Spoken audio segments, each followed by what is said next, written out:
ओम श्री परमात्मने नमः। मनुष्य को निर्मल हृदय होना चाहिए। जो हृदय में हो वही जीवा पर हो। छल कपट दुखदायी होता है। मनुष्य को विष कुंभ पयोमुखम नहीं होना चाहिए। भगवान राम ने भी इसीलिए कहा है, निर्मल मन जन सो मोहि पावा, मोहि छल कपट छिद्र न भावा। और तुलसीदास जी ने और कहा है, पेट कपट जीवा कपट, नैना कपट विराट, तुलसी हरि कैसे मिले, हाट से ओघट घाट। जो मनुष्य वाणी के धनी होते हैं उनकी वाणी छल कपट रहित होती है, तर्कपूर्ण होती है, प्रतिभाशालिनी होती है, उनकी वाणी में सम्मोहन होता है। और ऐसे ही लोगों के गले में कीर्ति अपनी जयमाला डालती है। ऐसे ही लोग विद्वान कहलाते हैं। संसार ऐसे ही लोगों की पूजा करता है। ऐसे ही लोग प्रातः स्मरणीय होते हैं। ऐसे ही लोग साधना के धनी कहलाते हैं। और कहा जाता है कि जिसकी जितनी साधना प्रखर है उसका उतना व्यापक स्वर है। स्वामी विवेकानंद प्रखर साधना के धनी थे।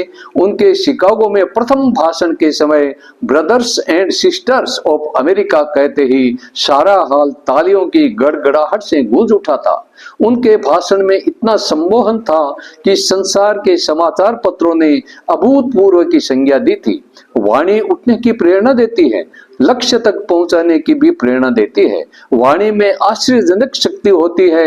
लोकमान्य तिलक के ये कहने मात्र से ही स्वाधीनता हमारा जन्म सिद्ध अधिकार है, देश में क्रांति की लहर दौड़ गई। सुभाष चंद्र बोस का कहना वर था कि तुम मुझे खून दो, मैं तुम्हें आजादी दूंगा। आजाद हिंद फौज तैयार हो गई। न जाने कितने चमत्कार किए हैं एक वाणी ने। हमें जीवन में सफलता प्राप्त करनी है तो वाणी की उपासना करनी चाहिए। मधुर और प्रिय वाणी ही बोलनी चाहिए। संतुलित, संयमित, सभ्य वाणी और मित वाणी बोलनी चाहिए। कहा गया है कि पहले तोलो फिर बोलो। मितवाणी एक कला है, साधना है, पुरुषार्थ है। नीर क्षीर का विवेक मित भाष्य में होता है।